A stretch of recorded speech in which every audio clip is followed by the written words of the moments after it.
মরার সাথে সাথে তাকে সাদা কাপড় দিয়ে ঢেকে দিবেন, কিন্তু মরার সাথে সাথে তাকে কেবলামুখী করলেন, তার নাম বিদআত। এখন তাকে গোসল দিবেন, অজু দিয়ে গোসল দিবেন, কথা শেষ।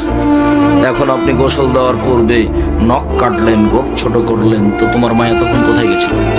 ও তো মারা গেছে, এখানে আর কোনো বিধান চলবে না, নখ কাটা যাবে না, গোপ ছোট করা যাবে না, এ এখন ওই পারে চলে গেছে, আর এই পারে না, এখানে কোনো বিধান চালু হবে না, শুধুমাত্র অজু দিয়ে গোসল হবে। কিন্তু আপনি কেন পেট চাপে পেশাব পায়খানা বের করলেন, কেন তাকে উঠালেন, কেন তাকে বসালেন, কেন তার গোপ পরিষ্কার করলেন, কেন তার নখ খাটো করলেন, সব বিদআত। বিদআত হলো ইবাদত। মানুষের ধারণায় মাগরিবের পরে 6 রাকাত সুন্নাত সালাত আদায় করলে 12 বছরের নেকি হবে, এ আশায় সুন্নাত পড়া বিদআত। শুনুন, দুরুদে ইব্রাহিম ছাড়া আল্লাহুম্মা সাল্লি আলা সাইয়্যিদিনা মাওলানা নবিয়ানা মুহাম্মদ, এই দুরুদ রাসূলের দুরুদ নয়, এই দুরুদের নাম হলো বিদআত। মানুষটা মরে মরে জান যায় যায়, মরে মরে জান যায় যায়, তার পাশে পড়েন লা ইলাহা ইল্লাল্লাহ। কেন? ওইও যদি কোনো ফাঁকে বলে লা ইলাহা ইল্লাল্লাহ, তাহলে জান্নাতে চলে গেছে। আপনি কোরআন মাজিদ পড়ে তার কাছে কোনো উপকার করতে পারবেন না, তার নাম হলো বিদআত। আরো যে টাঙ্গাইলে গোসল দেওয়ার সময় যে কত পাপ আছে, বিদআত আল্লাহ ভালো জানে, বুবু বুবু করে কি যে করে তার আল্লাহ ভালো। উপস্থিত বৈঠকের মুসলিম বোন শুনেন, জানি না আপনাদের দু একজন মহিলা এসেছে কিনা যারা দিন ধর্ম কিছু বুঝে। আপনি বাস অজু দিয়ে গোসল দিবেন, হাত দুটা ভিজিয়ে, হাত কমচি পর্যন্ত হাত ধুয়ে দিয়ে, হাত দুটা ভিজিয়ে মুখে একটু কুলি দেখাবেন, নাকে একটু পানি দেখাবেন, মুখটা ধুয়ে দিবেন, তারপর হাত কোনোই পর্যন্ত ধুয়ে ফেলবেন, তারপর মাসা করাবেন, তারপর পা ধুয়ে ফেলবেন, তারপর তাকে একবারে পুরো কাত করে দিবেন। বাম কাতে ডান কাত ধুইতে হবে, পানি ঢেলে দিয়ে সাবান গায়ে মেখে দিয়ে খুব জোরে ডোলে একবারে 3 বার পরিষ্কার করবেন।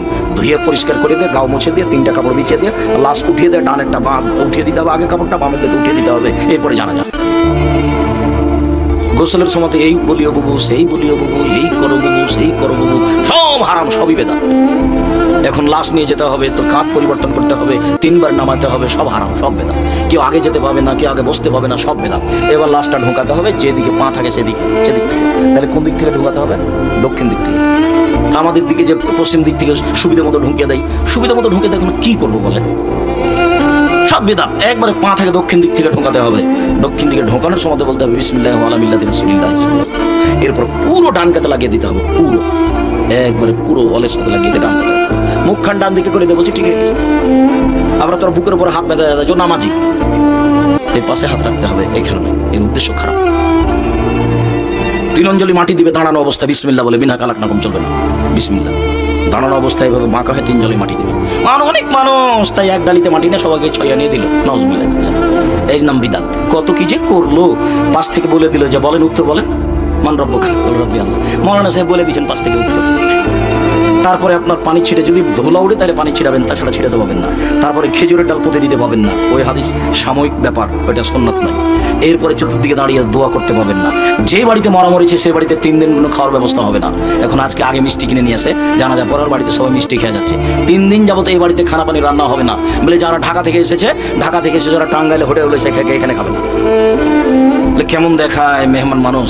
মেহমান মানে খেতে দিতে হবে না, তার নাম মেহমান। আজকে ওকে খেতে দিতে হবে না এ বাড়িতে, তার নামই হচ্ছে জানাজা, তাই না? আমি শোক পালন আমি বুঝাতে পারি না, মানে সম্পূর্ণ উল্টে গেছে। ওকে নাকি খাওয়াতে হবে 4 দিনের দিন গরু জবাই করে খাওয়ালেন, নাম শিরক।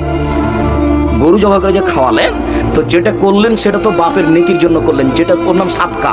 আর সাদকা কাকে বলে জানেন? মানুষের ময়লা। সাদকা হচ্ছে কিসের ময়লা? মানুষের ময়লা। তো তোমার চাচা যে এসেছে, ও যে ঢাকায় আছে, গাড়ি নিয়েছে, ধনী মানুষ, তো মানুষের ময়লা খাবে কি করে? এটা যে হারাম, তার জন্য। হোসেন একটা খেজুর মুখে দিয়েছিল জাকাতের, আল্লাহ রাসূল লাফ দিয়ে উঠে গিয়ে মুখের ভিতরে আঙ্গুল ঢুকিয়ে বলেছেন, আমার সারতা, তুমি জানো না যে এটা সাদকা? সাদকা আমার উপরে হারাম, আমার বংশের উপরে হারাম। আমার বাড়িতে যে কাজ করে তার উপরে হারাম, এটা মানুষের ময়লা, এটা আমি খাই না, আমার বংশ খায় না, আমার বাড়িতে যে কাজ করে সেও খায় না। যে কাজ করে খেতে পারে তার জন্য হারাম, এর নাম মানুষের ময়লা। আর তুমি সারা এলাকার লোককে আর বংশকে ঢাকা থেকে নিয়ে এসে সুন্দর করে গাড়ি বাড়ি দিয়ে গরু জবাই করে খাইয়ে দিলে, ধর্ম পাগল হয়ে গেছে। কবি নজরুল ইসলাম বলেছেন, মসজিদের পাশে কবর দিও ভাই, এই গুনাহগার কবর আযাব হতে পাইবে রেহাই। মসজিদের পাশে কবর হলে কি হবে? আর কবরের শাস্তি হবে না। তখন বলা হয় যে তাহলে আপনার বাপের কবর কাবা ঘরের নিচে দিয়ে দিন। আমি নজরুল ইসলামের মানের হানি করিনি, সিলেট কোর্টে যে মামলা করেছিল সে ভুল বুঝেছি। যখন সিলেট কোর্টে উঠলাম তখন জজ আমাকে বললেন, আপনি কি পিস টিভির আলোচক? জি। আপনার মামলা আমি খারিজ করে দিলাম। 5,000 কোটি টাকার মামলা। আমি রবি ঠাকুরের আর কবি নজরুল ইসলামের নিন্দা করেছি। রবি ঠাকুর যত বলেছে ও মা তোমার আকাশ তোমার বাতাস, তখন আমি বলি যত সবসময় বলছে ও কালিমা তোমার আকাশ তোমার বাতাস, তখন বলছি তোর বাপের আকাশ, আকাশ তো আল্লাহ। তা আমি এত তো মানের হানি করিনি, ও বুঝতে ভুল করেছে, বুঝতে ভুল করে এভাবে মামলা করেছে।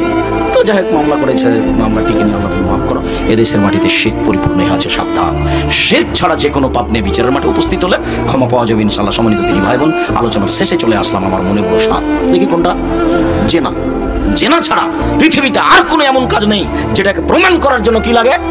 4 জন সাক্ষী লাগে। অবাক কথা, আবার সূচনাতে হারাম দেখিয়েছে, দ্বন্দ্ব দেখিয়েছে, বলছে ছেলের পক্ষে 2 জন, মেয়ের পক্ষে 2 জন, পক্ষকে জিনিস। আল্লাহ নবী বলেছেন বিবাহ জায়েজ হওয়ার জন্য 2 জন মানুষ লাগবে। বিবাহ জায়েজ হওয়ার জন্য কয়জন মানুষ লাগবে? 2 জন মানুষ লাগবে, তার বাপকে লাগবে। আল্লাহ নিকাহিল্লাবে ওয়ালিন, বাপ ছাড়া বিবাহ হয় না। বলা নিকাহিল্লাবে শাহেদাইনে, 2 জন সাক্ষী ছাড়া বিবাহ হয় না। কোন মেয়ে যদি একাই বিবাহ বসে, নিকাহ হওয়া বাতিল, নিকাহ হওয়া বাতিল, নিকাহ হওয়া বাতিল, সেই বিবাহ বাতিল, সেই বিবাহ বাতিল, সেই বিবাহ বাতিল। আমি অনুবাদক, এভাবে মোহাম্মদ সাল্লাল্লাহু আলাইহি ওয়াসাল্লাম থেকে 1450 বছর পূর্বে বলেছে। অতএব কোর্টের বিবাহ বাতিল, কাজী অফিসের বিবাহ বাতিল, যেখানে বাপ নেই। সারা পৃথিবীর মানুষ যদি একদিকে হয়ে যায় যে না চলবে, তবুও চলবে না। কেন না? মোহাম্মদ সাল্লাল্লাহু আলাইহি ওয়াসাল্লাম না করেছে, আমার কিছু করার নেই। আপনাকে ওইভাবে বলে আপনি বাঁচতে পারবেন না, ক্ষমতা দেখিয়ে, আপড় দেখিয়ে অন্তত ধর্ম টিকানোর চেষ্টা করবেন না। আপনাকে এভাবে বলতে হবে। আবু হুরায়রা রাদিয়াল্লাহু তাআলা আনহু বলেন, রাসূল সাল্লাল্লাহু আলাইহি সাল্লাম বলেছেন, বাপ ছাড়াও যে কোনো মানুষ বিবাহ পড়ালে বিবাহ জায়েজ হবে। এইভাবে একটা হাদিস পেশ করতে হবে। আর এমনি একটা হুমসি খেলি বললেন অমুক বইয়ে লেখা আছে, অমুক বইয়ে লেখা আছে। একটা লোক বলছে এটা আমার বউ, রাস্তাতে। তখন 2 জন বলছে হ্যাঁ আমরা সাক্ষী, এটা তোর বউ, বিবাহ হয়ে গেছে। যার কারণে কাজী সাহেবের আর কোনো সমস্যা হয় না। মেয়ে বের হয়ে চলেছে, বাপ না থাকলে কি হবে? দলিল তো আছে, এই দেখো দলিল, বইয়ে লেখা আছে, বইয়ে লেখা আছে, যার কারণে চলছে। সম্মানিত দিনী ভাই, এখানে একটু কথা বেশি হয়ে গেল, আল্লাহ তুমি রহম করো। যদি অতীব গুরুত্বপূর্ণ কথা মধ্যখানে বলছিলাম আপনাদের সামনে, মুহররমের সিয়াম। হাফসা রাদিয়াল্লাহু তাআলা আনহা বলেন যে রাসূল সাল্লাল্লাহু আলাইহি সাল্লাম বলেন এই দিন তো তাদের বিরোধিতা করতে হবে, কেন আপনি আমাদেরকে এই দিনে সিয়াম পালন করতে বলছেন? তখন আল্লাহ রাসূল বলছেন, শোনো, লাইন বাকাইতু সানাতাল কাবের লা সুমান্না তাসিয়া, সামনে যদি বছর বেঁচে থাকে আমি, তাহলে 9 তারিখ সিয়াম থাকবো, 10 তারিখ হবে শুকরিয়া, 9 তারিখ হবে বিরোধিতা। আমি তাদের অনুসরণ করব মানে এই দেখো আমি একটা নিয়ম চালু করে দিলাম। 9 তারিখ কি হবে? বিরোধিতা। আর 10 তারিখ কি হবে? শুকরিয়া। ভুলেও মনে করবেন না যে 10 তারিখে সিয়াম থাকে, এটা মনে হয় কারবালাতে হোসাইন শহীদ হয়েছেন, এই জন্য মুহররমের 10 তারিখ মানে হোসাইন কারবালাতে শহীদ হয়েছে। এই কথা মিথ্যে, ওই কাহিনীও মিথ্যে যে ফাতেমা কান্দিয়া কয় আজ বুঝি হোসাইন কারবালাতে শহীদ হয়। যেই দিন হোসাইন ইরাকের মাটিতে কারবালার মাঠে শহীদ হন, তার 49 বছর আগে ফাতেমা মারা গেছে। যে মহিলা 49 বছর আগে মারা গেছেন, সেই মহিলা কি করে বলতে পারেন ফাতেমা কান্দিয়া কয় আজ বুঝি হোসাইন কারবালাতে শহীদ হয়? হুজুর বলছে এই বক্তব্য, মাইক যারা বরফ বিক্রি করে তারাই এখন বলছে। 6 মাসের রাস্তা মধ্যে 6 দিনে গেল, ঘোড়ায় চড়িয়ে মর্দ হাঁটিয়া চলিল। এই কথাটা যেমন পুত্রী বইয়ে লেখা আছে যে ঘোড়ায় চড়ে মর্দ কিভাবে গেল? হেঁটে চল। পুত্রী বই লেখা নেই, একেবারেই উল্টা। আচ্ছা, ঘোড়ায় চড়ে পায়ে হাঁটা যায়? একেবারেই উল্টা। পুথির বইয়ের গান যেমন, এই বক্তব্য তেমন। বিচার মাঠে জবাব আমাকে দিতে হবে না, আপনাকে দিতে হবে। আপনি জবাব দেওয়ার জন্য প্রস্তুত থাকুন, জাতিকে ফাঁকি দিয়ে জান্নাত কিনে যাবে না। বল হিসাব, ধর্মের নামে প্রতারণা দিবেন না।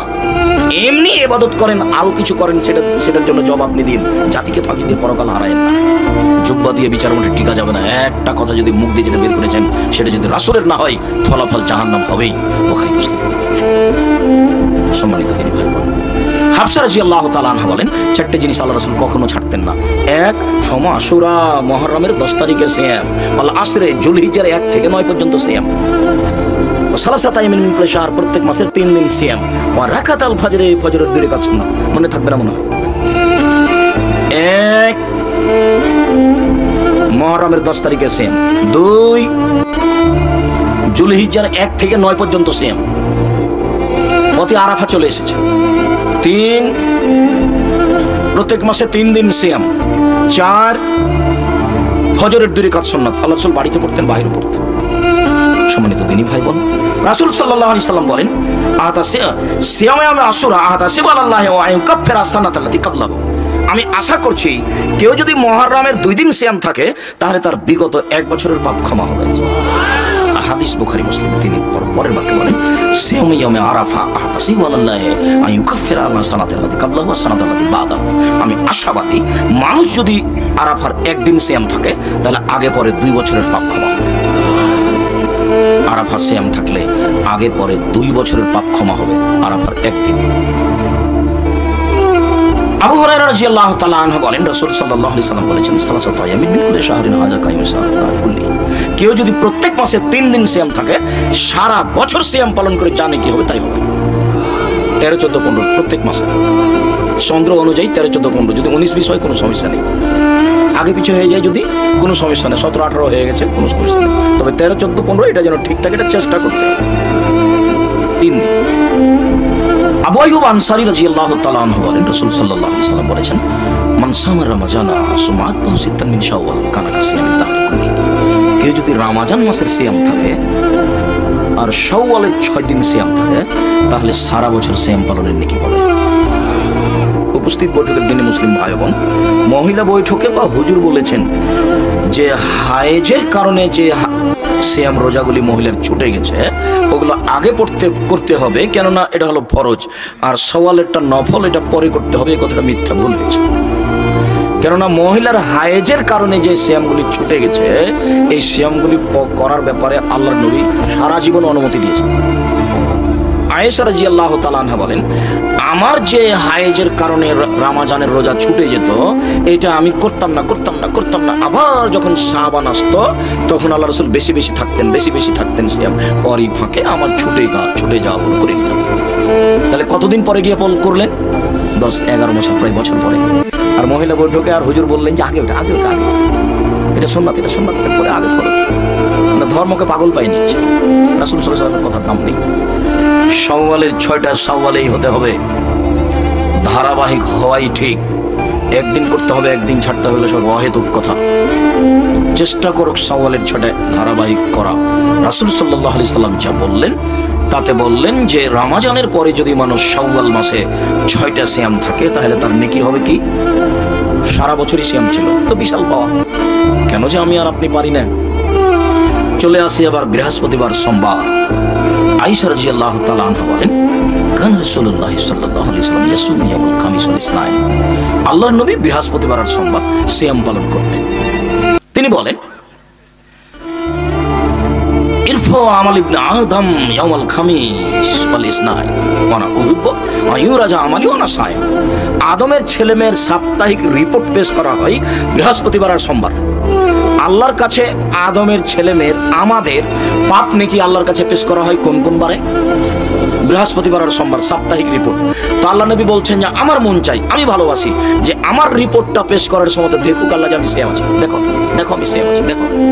তার মানে ও খুব সন্তুষ্টপূর্ণ একটা আমল দেখালাম তাকে আমার রিপোর্টের সময়। তখন আমার রিপোর্ট যদি একটা খারাপ থাকে তবে ওটা বাদ পড়ে যাবে। তো সিয়াম আছে, ও আচ্ছা রিপোর্টের সময় কি আছে? সিয়াম আছে, যাও ভালো সব দেখলাম না, সব ভালো, সবই ভালো।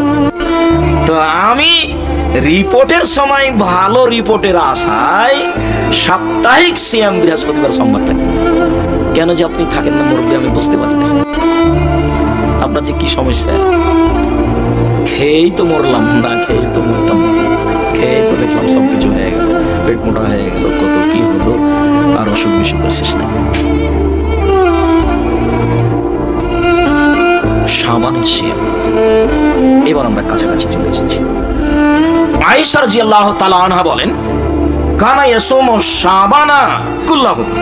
আল্লাহর নবী পুরো শাবান সিয়াম পালন করতেন। অফিরে হয়েতেন ইয়াসুমু শাবানা ইল্লা কালিলা। আল্লাহ রাসূল 2-1 দিন 2-4 দিন বাদ দিয়ে পুরো শাবান সিয়াম পালন করতেন।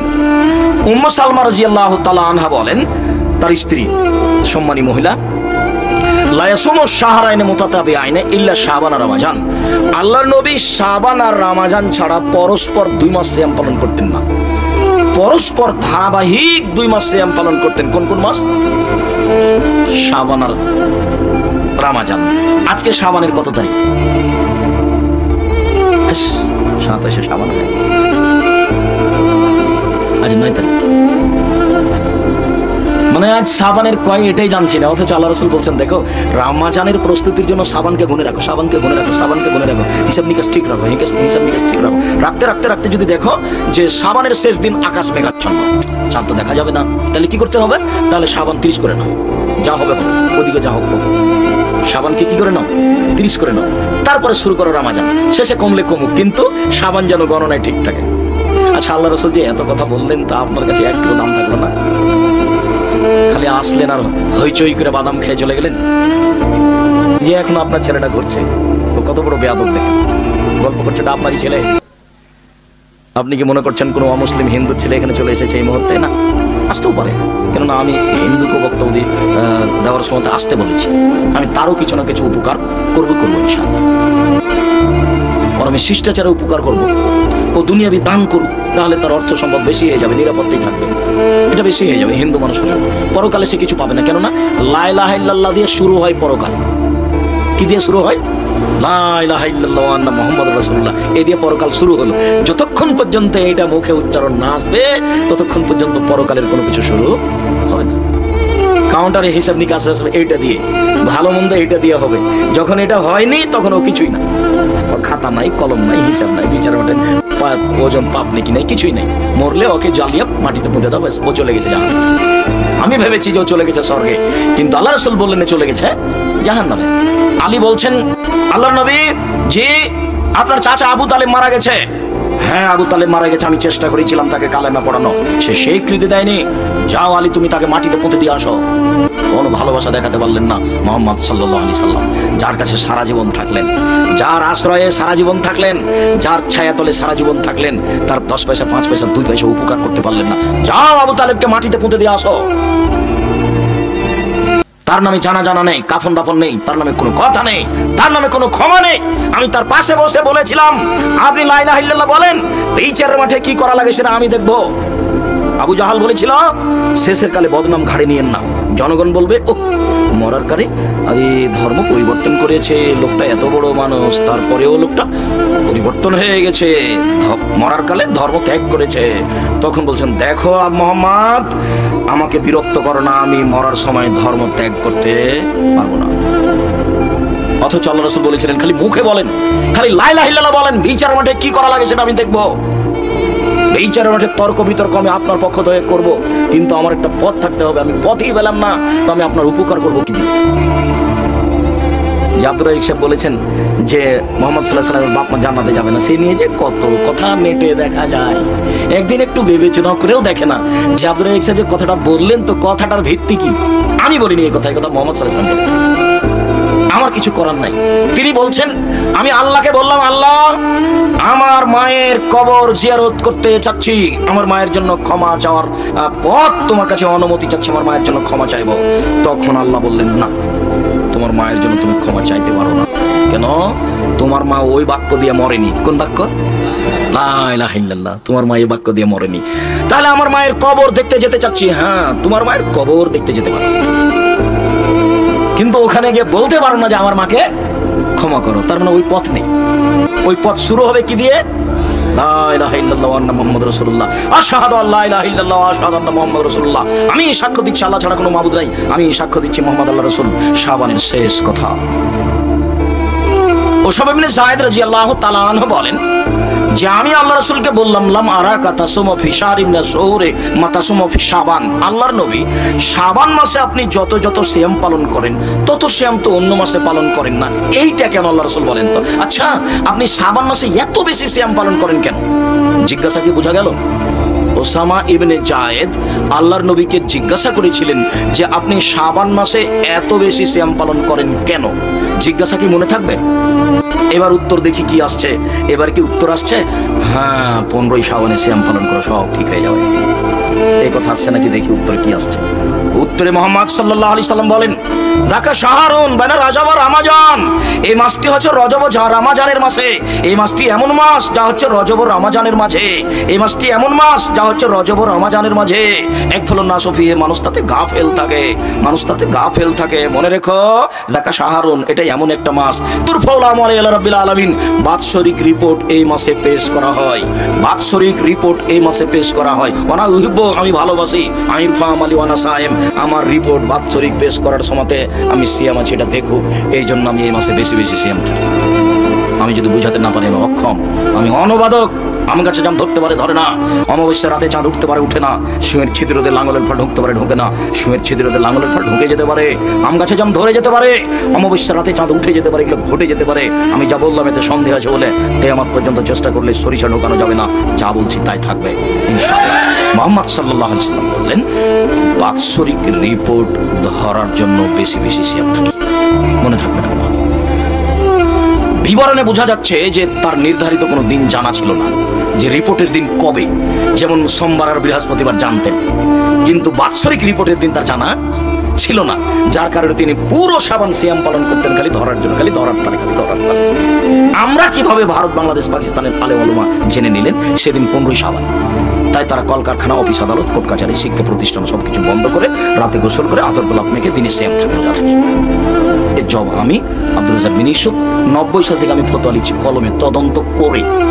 আল্লাহর কসম, 90 সাল থেকে আমি ফতোয়া লিখছি কলমে তদন্ত করে। মৌলানা সাহেব আপনি টাঙ্গাইল বাড়ি, আপনার বিদ্যা বেশি, এ কথাই ঠিক, আপনার বিদ্যা আমি মেনে নিলাম, তবে আমি তদন্ত করি বেশি, এ কথাও ঠিক।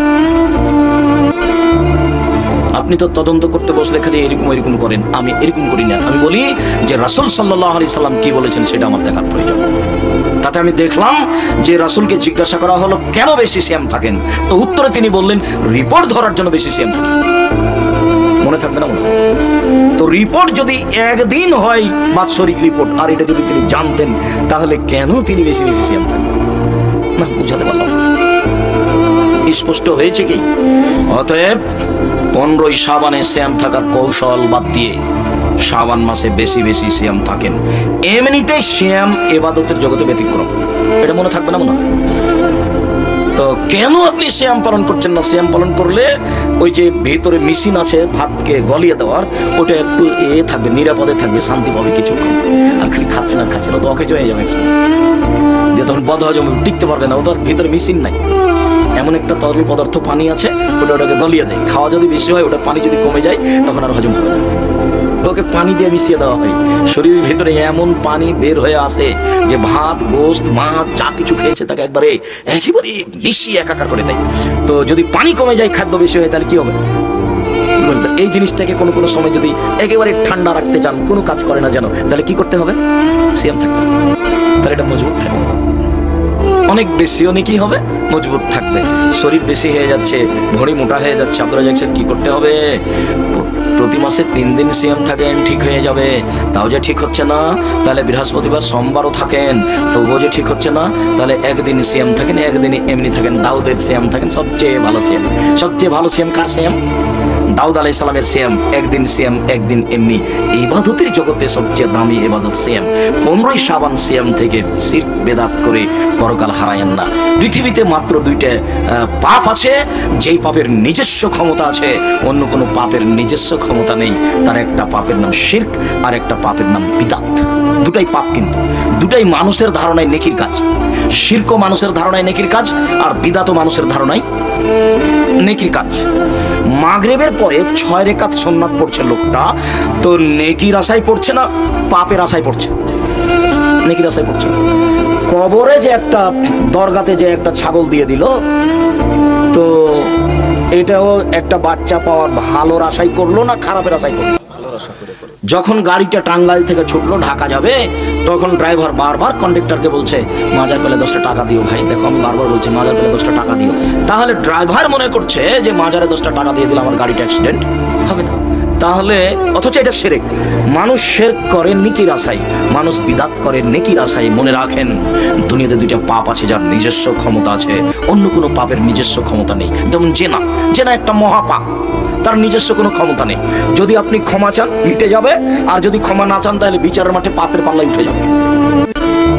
এ আপনার দুনিয়ার কোনো ক্ষতি করবে না। কিন্তু শিরক এমন একটা পাপ, করার সাথে সাথে, কবরে 10টা টাকা দেওয়ার সাথে সাথে অতীতের এক নেকিও থাকবে না, সব কাটা যাবে। কেন? এর একটা ক্ষমতা আছে, এ দিয়ে অতীতের নেকি কাটা যায়। আল্লাহ বলেছেন কথা, আল্লাহ আমাদের নবীকে বলছেন লাইন আশরাকতা লা ইয়াহবাতান্না আমালুক। মুহাম্মদ সাল্লাল্লাহু আলাইহি ওয়াসাল্লাম, আপনি যদি শিরক করেন তাহলে আপনার নেকি সব কাটা যাবে। শিরক করলে আল্লাহর মানের হানি হয়, তাকে অপমান করা হয়, আল্লাহকে খাটো করা হয়। আমি কথা বলছিলাম, টিকটিকি টিকটিক করে উঠলো, আমি বললাম ঠিক বলেছি। তো আমি যে ঠিক বলেছি এটা আল্লাহ জানেন, টিকটিকি কিভাবে জানলো? তাহলে আমি একটা টিকটিকি প্রাণীকে কার সমান করে দিলাম? আল্লাহর সমান করে দিলাম। তা আল্লাহর মানের হানি হলো। চি চি চি চি চি চি, তুমি একটা প্রাণীকে আমার সাথে করে দিলে, অথচ ও প্রাণী আমি হাতে সৃষ্টি করেছি, ওর কি দাম আছে? এর নাম হলো শিরক। শিরক করলে আল্লাহর মানের হানি হয়। শিরক করলে অতীতের নেকি নষ্ট হয়ে যায়। শিরক করলে আল্লাহর মানের হানি হয়। শিরক পাওয়ারফুল, এমন পাওয়ারফুল পাপ যে একসাথে দুইটা কাজ করতে পারে। একসাথে আল্লাহর মান সম্মানকে কমিয়ে দিতে পারে, আর একসাথে অতীতের স্বপ্নকে কি করে দিতে পারে? নষ্ট করে দিতে পারে। আর খুব ক্ষমতা, বিচারের মাঠে শুধু খালি শিরক যদি না থাকে সব পাপ ক্ষমা হয়। আর বাংলাদেশ এমন একটা দেশ যার সব জায়গাতেই শিরক। অফিস, আদালত, কোর্ট কাছারি, শিক্ষা প্রতিষ্ঠান, চলাফেরা, বাড়ি ঘর, মাছ আছি, সব শিরকে ডুবে আছে।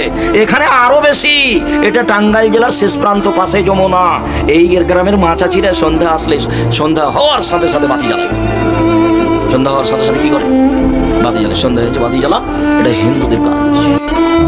চাঁপাইনবাবগঞ্জের শিরক। তুলসী গাছ তুলে ফেলা যায় না, এই কথা বললে শিরক হয়। গরুকে লাথি মারা যায় না, এই কথা বললে শিরক হয়। হাত থেকে গিলাস পড়ে গেলে কুটুম্ব আসতে পারে, এই কথা বললে শিরক হয়। জুতা পায়ে দিয়ে ধানের উপরে হাঁটা যায় না, এই কথা বললে শিরক হয়।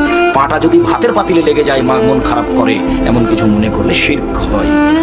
শুনুন, চুলাতে যদি পা লেগে যায় তাহলে মা কিছু খারাপ মনে করে। আপনার মা কুলাতে, কুলা বুঝেন কি? কুলাতে চাউল ঝাড়ছিল, আপনার ছেলেটা দৌড়িয়ে এসে কুলার উপরে চড়ে নিয়েছে, তখন আপনার মা বলছে সর, কুলাতে পা দিতে হয়। এই যে আপনার মা শিরক করলেন, কুলাতে পা দিতে হয় না কেন? আপনার মা বলতে পারেন সর তো এখান থেকে, কাজটা করছি, বিরক্ত করিস না, সর এখান থেকে, তোরা বিরক্ত করছিস কেন আমাকে, এটা বলতে পারে। তো কেন আপনার মা বললেন যে সর এখান থেকে, কুলাতে পা দিতে হয়? রাসূল সাল্লাল্লাহু আলাইহি সাল্লাম বলছেন, এজা উযদিনা ফতিহাত, এজা উযদিনা লিসসালাত ফতিহাত আবওয়াবুস সামায়ে। যখনই আজান দেওয়া হয় সালাতের জন্য, তখন আকাশের সব দরজা খুলে দেওয়া হয়। লা ইউরাদ্দু দুআ বাইনাল আযান ওয়াল ইকামা। আজান ইকামাতের মাঝে দোয়া ফেরত দেওয়া হয় না। আজান ইকামাতের মাঝে দোয়া ফেরত দেওয়া হয় না। আজান ইকামাতের মাঝে দোয়া ফেরত দেওয়া হয় না। আজানের সাথে সাথে সব দরজা খুলে দেওয়া হয়েছে। ওইটা চিন্তা করবেন না আব্দুর রাজাক সাহেব, আহলে হাদিসেরা তো আজান দেয় 3:30টায়, আর এক ভাইয়েরা আজান দেয় 5টায়। তো দরজা খোলা হয় কখন? আপনার যখন আজান দেওয়া হয় তখন, ওই ভাইয়ের যখন আজান দেওয়া হয় তখন। আপনি আল্লাহর কাজকে নিজের মতো ভাবতে গেলেন কেন? আল্লাহর কাজকে আপনি নিজের মতো ভাবলে তো তাহলে ভুল বুঝলেন। আল্লাহ নবী বলছেন যে মালাকুল মউত মানুষের মাথার পাশে বসে তার আত্মাকে টেনে বের করে, খারাপ হলে জোর করে বের করে, আর ভালো হলে এমনি সহজেই বের হয়ে চলে আসে। তো জিবরাইল আলাইহিস সালাম প্রত্যেকটা মালাকুল মউত প্রত্যেকটা মানুষের পাশে বসে আত্মা কবজ করেন।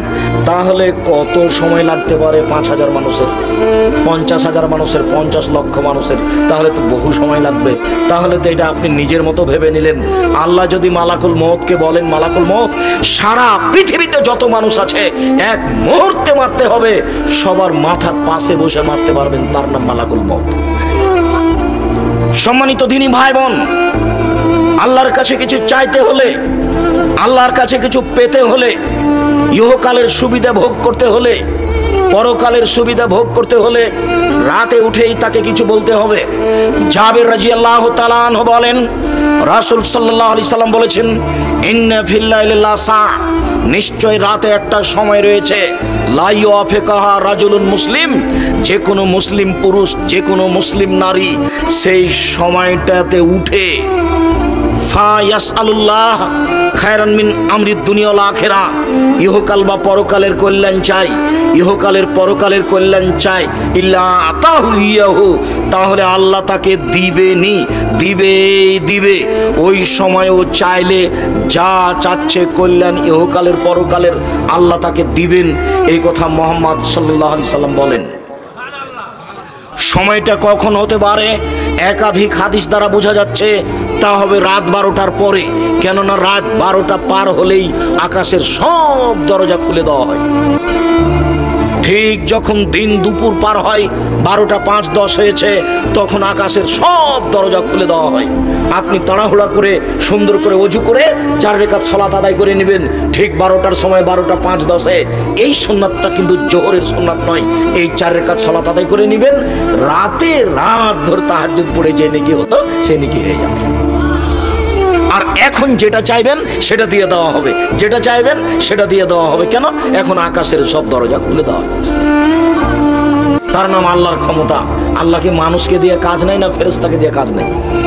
ফেরেশতা দিয়ে, ফেরেশতা খায় না, ওর পেশাব নাই, ওর পায়খানা নাই, ওর ক্লান্তি নাই, তার কর্ম আপনার মতো নয়, কোনোদিন ও আদেশ অমান্য করে না, তার নাম ফেরেশতা। তার গতি, তার চলন আমার আপনার মতো নয়। কবরের ব্যক্তি যদি উত্তর দিতে না পারে, কবরের ব্যক্তি যদি উত্তর দিতে না পারে তাহলে তাকে মারে। আল্লাহ রাসূল বলছেন ইয়াজরিবু জারবাতান, এমন মার দেই, মায়ের কারণে ইয়াসি হোসাই হাতান, সে বাপরে মারে করে চিৎকার করে ইসমা মা বাইনাল মাশরিক ওয়াল মাগরিব ইল্লা সাকালান, সারা পৃথিবীর জীবজন্তু কীটপতঙ্গ পদার্থ জড় পদার্থ সব তার বাপরে মারে করে চিৎকার শুনতে পাচ্ছে, মানুষ এবং জিন শুনতে পায় না। এখানে চিৎকার করছে এই কবরে মায়ের কারণে 50,000 কোটি কিলোমিটার দূরে যে পশু প্রাণী আছে সে শুনতে পাচ্ছে তার চিৎকার। আপনাকে আমি বুঝাতে পারবো কত জোরে মারছে। আবার ও শুনতে পায় না, ওর কান বধির, চোখে দেখে না কোথায় মারছে, কানেও শুনে না কিভাবে চিল্লাচ্ছে। এ কথা মুহাম্মদ সাল্লাল্লাহু আলাইহি সাল্লাম বলেন। যার কারণে রাসূল সাল্লাল্লাহু আলাইহি সাল্লাম বলেছেন মারাইতু মানজারান কাতল কাবর আবজামিন হো, আমার জীবনে দেখিনি কোনো দৃশ্য যেটা কবরের চেয়ে আশ্চর্য হতে পারে। এটা আল্লাহর কাজ, এটা ফেরেশতা দিয়ে তিনি করেন। আপনি কি আল্লাহর কাজকে নিজের মতো কখনো ভাববেন না।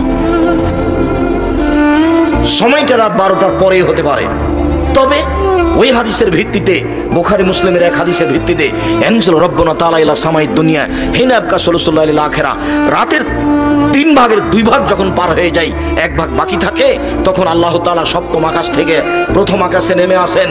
নেমে এসে চিৎকার করে বলেন মায়াধুনি ফাস্তাজিবালাহু, হে পৃথিবীর মানুষ কে আছো? কে আমাকে ডাকে, আমি তার ডাকে সাড়া দিব। মায়াসলনি ফাউতিয়াহু, কে আমার কাছে কিছু চাই, যে যা চায় তাকে আমি তাই দিয়ে দেবো। মায়াস্তাগফিরুনি ফাগফিরালাহু, কে আমার কাছে ক্ষমা ভিক্ষা চাই আমি তাকে ক্ষমা করে দেব।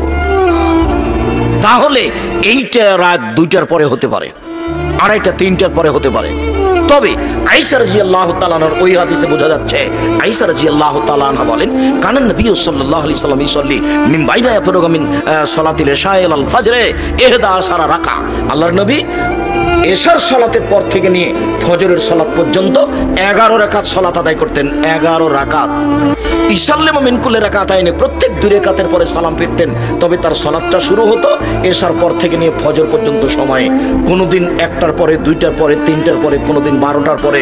তবে তাহাজ্জুদের সালাত আদায় করা যাবে এশার পর থেকে নিয়ে ফজর পর্যন্ত, যার কারণে তারাবির সালাত এশার সালাতের পরেই চলবে।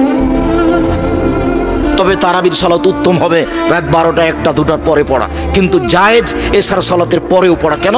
বুখারী মুসলিমের হাদিসে এসেছে, আয়েশা রাদিয়াল্লাহু তাআলা আনহা বলেন আল্লাহর নবী এশার সালাতের পর থেকে নিয়ে ফজর পর্যন্ত সময়ে 11 রাকাত সালাত আদায় করতেন। তাহলে তাহাজ্জুদের সময় কখন থেকে শুরু হলো? এশার পর থেকে। যারা ছাত্র তোমরা, তারা চালু করো সালাতটা অন্তত 2 রাকাত দিয়ে। 2 রাকাত দিয়ে কিভাবে চালু হবে ভুলে গেলা কি নাকি? একটু আগেই তো বললাম যে আল্লাহর নবী বলছেন কেউ যদি নিজে উঠে স্ত্রীকে জাগায়, সুন্দর করে ওযু করে 2 রাকাত সালাত আদায় করে, তাহলে তার নামটা কাদের তালিকায় আসবে? যারা পরেজগার মানুষ, অতীতে চলে গেছে। সুবহানাল্লাহ। তাহলে আমি 2 রাকাত পড়লেও পারি। আয়েশা রাদিয়াল্লাহু তাআলা আনহা বলেন কানা নবী সাল্লাল্লাহু আলাইহি সাল্লাম ইসাল্লি মিনাল লাইলে 13 রাকা, আল্লাহর নবী রাতে 13 রাকাত সালাত আদায় করতেন। 13 রাকাত। অমিন যালিকা খামসিন বিযালিকা মিনাল বিতর, আর এর 5 রাকাত থাকতো বিতর। লা ইয়াজলিসু ফি শাইইন মিন যালিকা, এর একটাতেও তিনি বসতেন না, এক টানা 5 রাকাত। কে যেন একদিন বলছিল যে আব্দুর রাজ্জাক সাহেব বলেছেন, দেখা যাচ্ছে বক্তব্যে ফেসবুকে, যে বিতির পড়া লাগবে না। দিন রাত বিতির পড়ার কথা বলতে বলতে একদিন বলে দিলাম লাগবে না। ও অবাক কথা। যারা এইসব ফেসবুকে লেখালেখি করে, আমি তো তাদের দেখিও না, পড়িও না, দেই হিসাবও করি না। তবে আমার মনটা চায় যে ও যদি কোনোদিন আমার ক্লাসে বসতো দার্সে, তাহলে ও কয়েকবার বহির্বিশ্বে পড়ে এসেছে, তা আমি তাকে দেখাতাম। ফেসবুকে 2টা কথা লিখে দিলেই বেটা তুমি শিক্ষিত মানুষ, তুমি যে ওইভাবে কলম ধরেছ, তুমি আমাকে জানো, চিনো, তুমি আমার আকীদা তুমি আমাকে সরাসরি জিজ্ঞাসা করেছ। তুমি যে 2টা কথা লিখে দিলে আমার ব্যাপারে, তুমি আমাকে সরাসরি কোনোদিন জিজ্ঞাসা করেছ? তুমি জাতির সামনে কিছু বলো, এই বেটা তুমি যে ফেসবুকে লিখেছো কিছু বুঝো? তুমি তোমার তোমার জ্ঞান কিছু আছে? পশু প্রাণীর পরিচয় দিয়ে কলম ধরো কেন? আমি তো বলছি 90 সাল থেকে নিয়ে এখন পর্যন্ত আমি অপ্রয়োজনীয় বাক্য বলিনি। তুমি বলো দেখি, তার তোমার কয়টা হাদিস মুখস্থ আছে? তুমি একদিন হাদিস শোনায় তো আমাদেরকে। এই ছেলে, তুমি যে ফেসবুকে লিখেছো, তুমি একদিন আমাদের বক্তব্য শোনায় তো। 40টা হাদিস শোনায় তুমি এক বক্তব্যে। তোমার মরা পর্যন্ত সময় থাকলো, জাতি থাকলো, আমি চলে গেলে। জাতি থাকছে, আমি চলে গেল। আমি 90 সাল থেকে এখন পর্যন্ত কোনোদিন কেসা কাহিনী বলিনি। 90 সাল থেকে এখন পর্যন্ত আমি কোনোদিন কারোর বিরুদ্ধে কোনো কথা বলতে যাইনি। কিন্তু আমি দিন রাত বলছি, প্রতিদিনই বলছি একই কথা। তুমি একটু ক্ষমতা দেখাও না, বলো যে আপনার কথা ঠিক নয়, আপনি কেসা কাহিনী বলেন, বলো এ কথা। তুমি বলো যে কোরআন হাদিসের বাইরে আপনি কথা বলেন। তুমি বলো না, তোমার নেতাকে দিয়ে বলো, তোমার নেতা কয়টা হাদিস বলে মানুষের সামনে, সেটাই শুনি। সম্মানিত দিনী ভাই বোন, যেটা আপনাকে আমি বলছিলাম, অতীব গুরুত্বপূর্ণ বিষয় আপনার জন্য। আপনি রাতটাকে এভাবে ধ্বংস করিয়েন না। এই যে সেদিন ছিল বয়স 40 বছর, এখন দেখছেন 60 বছর। সেদিন ছিল আপনার দাড়িগুলো কালো, এই যে দেখলাম সেদিনে আপনি আমার সাথে মুসাফা করছিলেন, আজকে দেখছেন আপনার বাপ মা নেই, আপনার দাড়িগুলো সাদা হয়ে গেছে। কয়দিনের জীবনে আপনি এটা কি করতে চাচ্ছেন? সম্মানিত দিনী ভাই বোন, আমি আপনাকে কিছু রাতের নিয়ম পদ্ধতি শিখাই। এমনিতে এখানে বললাম যে আল্লাহ রাসূল বলেছেন যে রাতে একটা অংশ আছে, ওই সময় যদি কেউ কিছু চায়, যা চাইবে তাই দিয়ে দেওয়া হবে। তবে এখানে আর একটা পদ্ধতি বলা আছে যে রাতে ওযু করে শুইতে হবে। বুঝাতে পারলাম না মনে হয়? রাতে যখন ঘুমাতে যাবেন তখন ওযু করে ঘুমাতে হবে, আর রাত 10টা পার হওয়া হবে না। ছেলে মেয়ের গল্প গুজব, টিভি, সিনেমা, মোবাইল সবকিছু বন্ধ হয়ে যাবে রাত 10টায়। তাহলে আপনি রাত 2টা, 3টায়, 4টায় উঠতে পারবেন। আর যদি রাত 12টায়, 1টা, 2টায় ঘুমান, তাহলে আপনার সকাল 7টা, 8টা বাজবে। তখন আপনি রাতকে মূল্যায়ন করতে পারবেন। আর আপনি এই কথা মনে করিয়েন না যে আমি রাতে জেগে আল্লাহকে কিছু বলি না, সেজন্য সারা পৃথিবীর কেউ বলেনি, আপনি বলিয়েন না। আল্লাহ বলছেন পৃথিবীতে হাজারো মানুষ আল্লাহর ভয়ে কেঁদে মাটিতে লুটিয়ে পড়ে, তাদের কান্নার শব্দ তাদের ভীতিকে আরো বেশি করে দেয়। নেই এবার তাহলে আপনি মনে করছেন যে আমি রাতে উঠে কান্নাকাটি করি না, সেজন্য কেউ করে না? হাজারো মানুষ করে, হাজারো মানুষ আল্লাহর কাছে প্রার্থনা করে, আর আল্লাহর কাছে চাইলে তিনি খুশি হন। যার কারণে হাত তুলে চাইলে আরো খুশি হন, খালি হাত খান ফিরিয়ে দিতে লজ্জা পান। আল্লাহ রাসূল বলছেন ইন্না রাব্বাকুম হাইয়ুন কারীম, তোমাদের প্রতিপালক হচ্ছেন লজ্জাশীল। ইয়াস্তাহি মিন আবদিহি, তার বান্দার ব্যাপারে সে লজ্জা করে। এই যা রাফায়াদাইহি আয়রাদ্দু ইলাইহি সিফরান, যখন হাত তুলে তার কাছে বলে তখন খালি হাতটা তাকে ফিরিয়ে দিবেন, আল্লাহ লজ্জা পান। বড় লজ্জাশীল না, তুমি যেটা চেয়েছো আমি দিয়ে দিলাম, যেহেতু তুমি হাত তুলে বলছো। 5 ওয়াক্ত সালাতের পরে সবাই মিলে হাত তুলে দোয়া চলবে না, এই কথার অর্থ এই নয় যে হাত তুলেই চলবে না। হাত তুলেই প্রার্থনা করবেন, রাতে করবেন, অভ্যাসী হন। আমার অনুরোধ, আপনি আমার দিনী ভাই, আপনাকে আমি অনেক ভালোবাসি, আপনি আমার দিনী বোন, আপনি একটু অভ্যাসী হন, রাতে উঠে একটু সালাত আদায় করতে শিখেন। অনেক কিছু পেয়ে যাবেন, বরকত পাবেন, সুবিধা পাবেন, কল্যাণ পাবেন, শান্তি পাবেন, জান্নাত পাওয়া যাবে, কবরের শাস্তি মাফ হয়ে যাবে। আর রাতের শোয়ার সময়তে সূরা মুলক পড়বেন। মনে আছে কি? কবরের শাস্তি হবে না 4টা কাজে। এই ছেলে, কে কথা বলে পিছনে? 1, রাতে সূরা মুলক পড়ে ঘুমালে কবরের শাস্তি হবে না। বুঝানো গেল না? কোন সূরা বললাম? সূরা মুলক 30 আয়াতের। যদি মুখস্থ করতে না পারেন তাহলে দেখে দেখে পড়বেন। 2, জুমার দিন মারা গেলে কবরের শাস্তি হবে না। 3, শহীদ হয়ে গেলে কবরের শাস্তি হবে না। 4, পেট ব্যথায় মারা গেলে কবরের শাস্তি হবে না। তাহলে 4টা হলো আমার জন্য, একটাই সহজ, বাকিগুলো সহজ নয়। কোনটা সহজ? পেট ব্যথা সহজ? জি না, পেট ব্যথাটা সহজ বললে হবে? আমার পেট ব্যথা আল্লাহর কাছে কবুল হলো কিনা সেটা কেমনে আমি বুঝলাম? আর আমার পেট ব্যথা আসলেই সেই ব্যথা নাকি যেটাতে তিনি কবরের শাস্তি মাফ করে দিবেন? একটা সহজ পদ্ধতি আছে, সেটা কি? সূরা মুলক। এই কথা রাসূল সাল্লাল্লাহু আলাইহি সাল্লাম বলেন। রাতে একটু পড়তে অভ্যাসী হন, মরণ তো হয়েই যাবে কয়েকদিন পরে। কত আপনাকে আমি পরিবর্তনের জন্য চেষ্টা করলাম, অনুরোধ করলাম, কিন্তু আপনি শোনা পর্যন্ত রাখলেন। এ কথাই ঠিক, আপনার অনেক ভালোবাসা, তাই দূর দূরান্ত থেকে চলে এসেছেন, আপনি ভালোবাসেন, এ কথা ঠিক, কিন্তু ভালোবাসার বাস্তব ফলটা কি? উবাদা ইবনে সামিত রাদিয়াল্লাহু তাআলা আনহু বলেন, রাসূল সাল্লাল্লাহু আলাইহি ওয়াসাল্লাম বলেছেন, মান তারা মিনাল লাইলে, কেউ যদি রাতে উঠার পরে বলে লা ইলাহা ইল্লাল্লাহু ওয়াহদাহু লা শারীকা লাহু লাহুল মুলকু ওয়া লাহুল হামদু ওয়া হুয়া আলা কুল্লি শাইইন কাদির ওয়া সুবহানাল্লাহি ওয়া আলহামদুলিল্লাহি ওয়া লা ইলাহা ইল্লাল্লাহু আল্লাহু আকবার ওয়া লা হাওলা ওয়া লা কুওয়াতা ইল্লা বিল্লাহ রব্বিগফিরলি, এইটুকু বলার পরে ওযু করে যদি সালাত আদায় করে, তারপরে যা বলবে সেটা মেনে নেওয়া হবে, যা বলবে সেটা মেনে নেওয়া হবে, যা চাইবে সেটা দিয়ে দেওয়া হবে। বুখারী মুসলিম। দোয়া কি লম্বা হয়ে গেল? এই দেশে একটা বই পাওয়া যায়, আনি রাসূল সাল্লাল্লাহু আলাইহি ওয়াসাল্লাম দোয়া অধ্যায়, নাম শোনেননি মনে হয়। প্রত্যেকটা বাড়িতে রাখবেন, আমাকে ফাঁকি দিয়ে কোনো লাভ নেই। আমি যা চেষ্টা করার করেছি। এই দোয়া উপদেশ বইয়ে আছে, এই দোয়া কে বড় লাভবান বইয়ে আছে। বইগুলো সংগ্রহ করবেন। মাসিক আল ইতিসাম পত্রিকা পড়েন, এটা মুখপাত্র পত্রিকায় সবাইকে পড়তে হবে, জরুরি। সাথে সাথে সামনের কালকে জুমা তো পরের জুমায় সম্মেলন কোথায়? জামিয়া সালাফে রূপগঞ্জ, নারায়ণগঞ্জ, ঢাকায়। আমি আপনার ভালোবাসা সেদিন দেখতে চাই, আপনি কেমন ভালোবাসেন। সেদিন বড় বড় কয়েকটা কাজ আছে, তার একটা কাজ আছে ইনশাআল্লাহ। সেদিন 200 শতক জমির উপরে বাইতুল হাম জামে মসজিদ তৈরি হবে ইনশাআল্লাহ, যার একতলাতে 10,000 মানুষ সালাত আদায় করতে পারবে। সেই মসজিদের উদ্বোধন হবে 4 মার্চ রোজ শুক্রবার, সামনের শুক্রবার, কালকের পরে ইনশাআল্লাহ। প্রায় 50 বিঘা জমির উপরে এই প্রতিষ্ঠান অবস্থান করছে। আপনি গেলে খুশি হবেন, দেখতে ভালো লাগবে, মনের দোয়াটা সহজে বের হবে। আল্লাহ তুমি জামিয়া সালাফে কবুল করো। সঠিক আকীদার মানুষ পৃথিবীতে যারা যুগ যুগ ধরে, শতাব্দীর পর শতাব্দী, কালের পর কাল তারা এই জমি জায়গা ভোগ করবে, যারা সঠিক আকীদার মানুষ ইনশাআল্লাহ। আমি তো আছি, কয়দিন আছি, চলে যাব।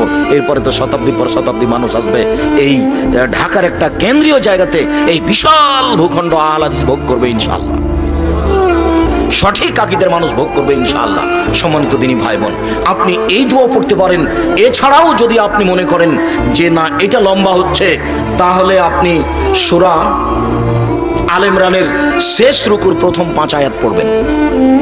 সূরা আলে ইমরানের শেষ রুকুর প্রথম 5 আয়াত, ইন্না ফি খালকিস সামাওয়াতি ওয়াল আরদ, শেষ পর্যন্ত প্রথম 5 আয়াত। আর যদি আপনি বড় পড়তে পারেন সেটাও পড়তে পারেন। আপনি ঘুম থেকে উঠে যে লম্বা দোয়া আছে সেটা পড়বেন। সম্মানিত দিনী ভাই বোন, আমি আপনাকে আজকে রাত অনেক হয়েছে, এই ছেলে থামো, আমি দোয়া পড়ি তারপরে। আজকে আমরা আব্দুর রহমানের বক্তব্য শুনেই অনেক সন্তুষ্ট হয়েছি। সেই ইতিহাস আমরা মনে রাখি এবং সেই অনুযায়ী নিজের পরিচয় দেওয়ার চেষ্টা করি। আমি আপনাকে আজকের লম্বা আলোচনা না শুনিয়ে শুধুমাত্র বলতে চাচ্ছি যে 5 ওয়াক্ত সালাত আদায় করেন, আর রাতে অন্তত 2 রাকাত সালাত আদায় করে আপনার ইবাদতটা চালু করেন ইনশাআল্লাহ। কেন? আবু হুরায়রা রাদিয়াল্লাহু তাআলা আনহু বলেন, রাসূল সাল্লাল্লাহু আলাইহি সাল্লাম বলেছেন, ইন্নাদ দীনা ইসরুন, দিন হচ্ছে সহজ। লা ইউশাদ্দাদ দীনা আহাদুন ইল্লা গালাবাহু, কেউ যেন দিনকে নিজের উপরে কঠিন করে না নেয়, নইলে দিন তারপরে জয়ী হয়ে যাবে। তার মানে আবেগে একদিনই যেন সূরা বাকারা, আলে ইমরান পড়া শুরু না করে, তাহলে সে টিকতে পারবে না। অল্প অল্প শুরু করবে। তাই রাসূল বলছেন, আহাবুল আমাল ইলাল্লাহি আদমুন কাল্লা, আল্লাহর নিকটে সবচেয়ে প্রিয় আমল হচ্ছে যে অল্প হোক নিয়মিত হবে, অল্প হোক নিয়মিত হবে। আপনি নিয়মিত আমল করার চেষ্টা করবেন। রাসূল সাল্লাল্লাহু আলাইহি সাল্লাম বলছেন, ফাসাদ্দিদু